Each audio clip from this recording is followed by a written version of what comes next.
Brilliant. Thank you very much, Liam. And it's a real shame that Richard wasn't able to come and join us. I'm sure he is be disappointed in that. But thank you very much for stepping in and delivering it in his stead. Thanks very much. I was really delighted to see the picture of Miskin and the other roundabouts, that sense of that purple hardheads, and it's just a real sense of summer and connection to your locality. And you know, before you join the M4 as well, and on your commute, it's that's really lovely. And your point about, you know, these areas connecting into the wider countryside, and that, you know, Richard had that in first hand because his garden was near it and he's had the benefit of that, but also how it connects throughout. That's really really good as well. I don't know if Kate's still there and if she wants to join us back for some more questions. Lovely, thank you, Kate. Thanks, welcome back. Um, so just one or two questions that we had earlier on. Um, and one was from Jeff Robertson. He was from Penarth Community Council, and he's asking for a crib guide to um, you know, to avoid making common mistakes in creating habitat areas. I think, Kate, you probably would your plant life work be able to help there? Yes, there's I guess a lot of the general principles of management sort of within the guidelines can be applied to other green space areas, for example, the churchyards or burial grounds that are mentioned, but also my colleagues in Plant Life Cymru, as part of the Magnificent Meadows Wales project, will probably have lots more information there, and probably as well Caring for God's Acre, another organisation that are working to increase the biodiversity in burial grounds and other areas. And I guess it's a good opportunity there to perhaps have a sort of rotation on the cutting regime to try different things in different areas of the churchyard to really maximise the benefits that there are to both the plants but also to the invertebrates and their different life stages and everything else as well. Lovely. And I think Lucy has offered some help as well there and some Yeah. guidance. So thanks very much for that for Lucy. Somebody's asked a question that they were concerned about grazing cattle and the impact that they could have on seeds and distribution of seeds and on grassland. Does anybody like to answer that one? I think in sort of through traditional meadow management, the cattle are normally put onto graze after the hay cut, but even sort of feeding on the sort of the later harvest hay, that sort of helps the natural regeneration processes of the meadow through trampling or the distribution of seeds. But probably again, there's more information on that sort of specific meadows work through the Plant Life Magnificent Meadows project, and there are some recent blogs by my colleague Dr. Trevor Dines, who's our botanical specialist in Wales. So probably another opportunity to contact Lucia and the Magnificent Meadows team there as well. And one from Peter Frost, and he was saying that he actually likes that roadside verges have got because they help control litter because it stops it getting into the rivers and things like that. Does Plant Life or Rhonda Cullen Taff have any recommendations to local authorities how to get litter out of hay or anything like on that? There's an example of the work that's being done by Dorset Council on mostly their urban verge network to use cut and collect machinery in the process. So it, as well as cutting and effectively hoovering up the grass cuttings as it goes, it'll also hoover up the litter. They found if then they put that within sacrificial places within the verge, once the greener risings sort of compost down, then the litter can be taken out of that quite easily. I suppose I think somebody else has mentioned this in the comments as well, but the team in Dorset have also found that by using the cut and collect method, they have saved on time it takes to manage the network. So the staff can have been deployed to work on other tasks, whether that's rights of way management or theoretically as well the litter collection before the grass gets cut. So then you in effect avoid the problem of having litter in your hay at the end point. But it is a bit of a tricky puzzle sometimes, and I know the ongoing work that's looking at using the arisings from grass cutting the verges in anaerobic digestion. There are ways around sort of taking out the litter from that hay before it's processed, or actually coordinating in the first place to have the verges cleared before that hay is taken off. Lovely. Thanks very much, Kate, for a very comprehensive answer there. And a lot of people as well in the chat have said that there is some coordinated action around the cutting of hay and the street teams collecting rubbish as well. So, Liam, I've got to. It was great to hear that there was a number of, a notably rare species found in the survey. And could you explain why they're disappearing or why they're rare? Is it because of loss of habitat, or is there another reason that's driving it? Yeah, so with a lot of pollinating insects and just generally as well, a lot of them are in decline because largely of habitat loss. That's usually the biggest driver of pollinator declines and wildlife declines. But as well as that, then is a plethora of other threats as well. So things like pesticides, climate change as well is driving a lot of biodiversity change as well and declines as well. Disease can come from sort of managed sort of honeybee hives. Introduce sort of bumblebees as well that escaping from greenhouses and other things. So it's a huge number of different threats, and invasive species is another one. Of course, invasive plant species and animal species are driving a lot of biodiversity decline as well.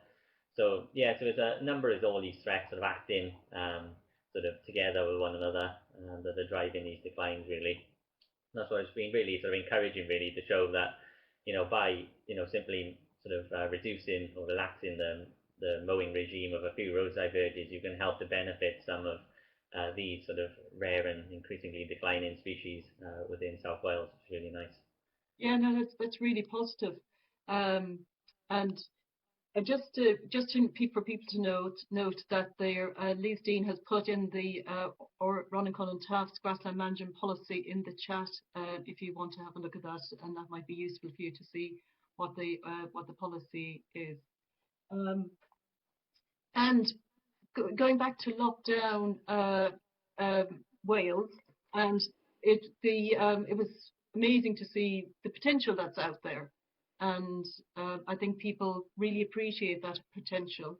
Did you manage to go and survey during that time, or was it because you were in lockdown as well, Liam, you couldn't get out and survey? Yeah, unfortunately I couldn't really because everyone was terrified to go next to other people, and I didn't really kind of want to be standing on the side of the road with a net and forcing everyone to go keep a safe distance around me. So yeah, I didn't bother to survey during that time, which is a bit of a shame. But unfortunately, we were advised to only do our one daily exercise a day, and I don't know whether counting and identifying invertebrates on the side of the road was part of my daily exercise, but I certainly made it part of it. Well, that's good to hear that. And we did hear that people did get a lot of enjoyment, and you said there was loads of cuckoo flower there, which would be great for the orange-tailed butterfly. So that it would hopefully, and the weather was gorgeous as well. So hopefully that would have been a benefit for pollinators and, as you say, other insects as well, Liam, on the roadside verge. We've got no more questions. I don't think any more questions come in the chat.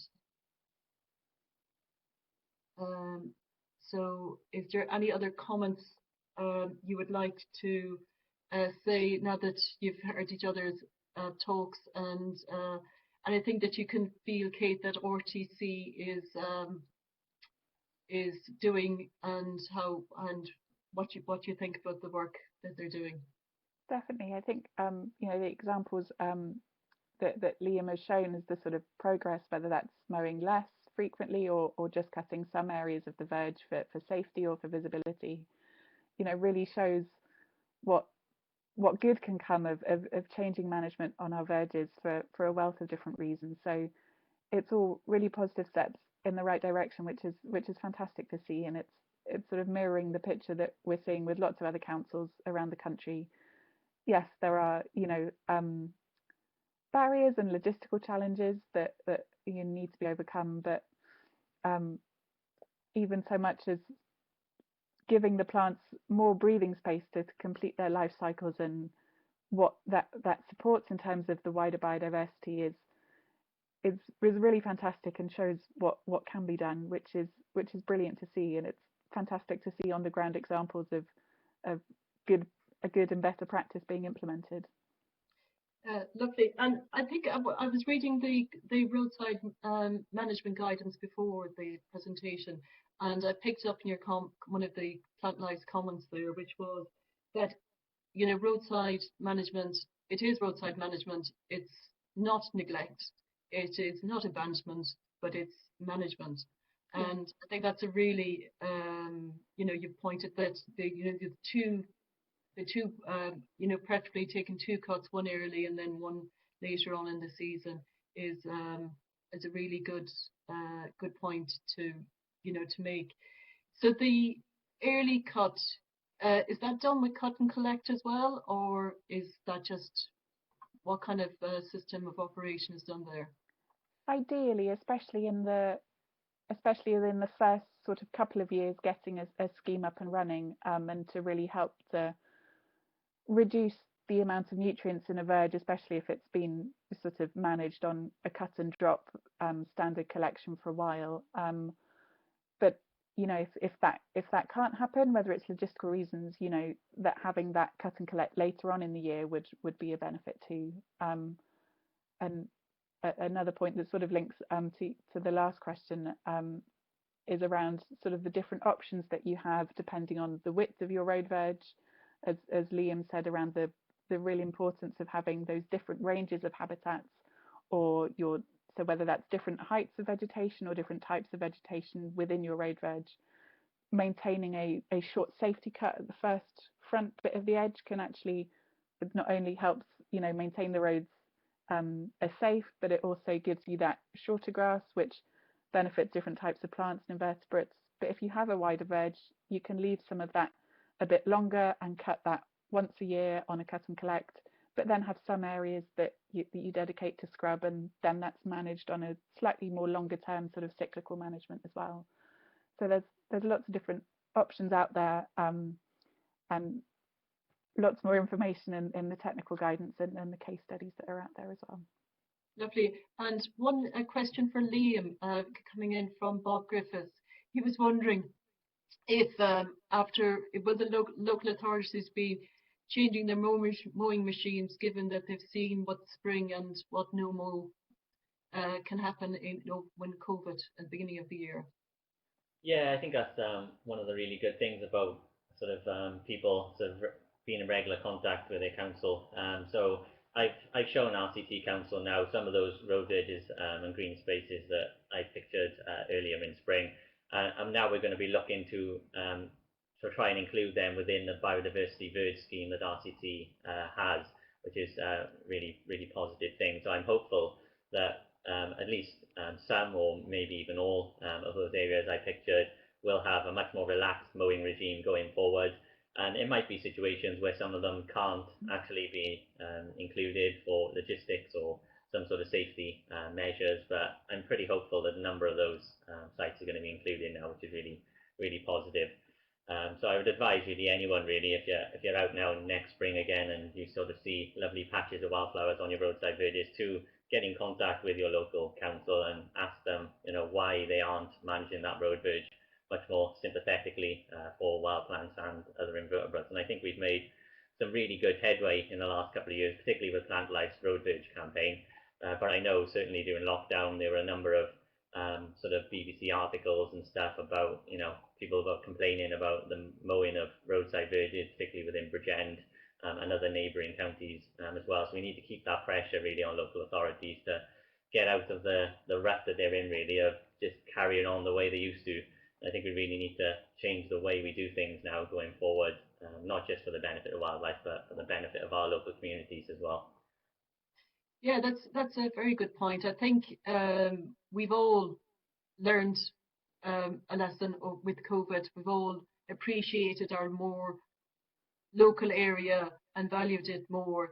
And I think, hopefully the pressure that local authorities had to be, tidier and neater, which was coming from the public. Hopefully the public will appreciate that, and actually that will help local authorities as well implement these newer policies. So that would be really good.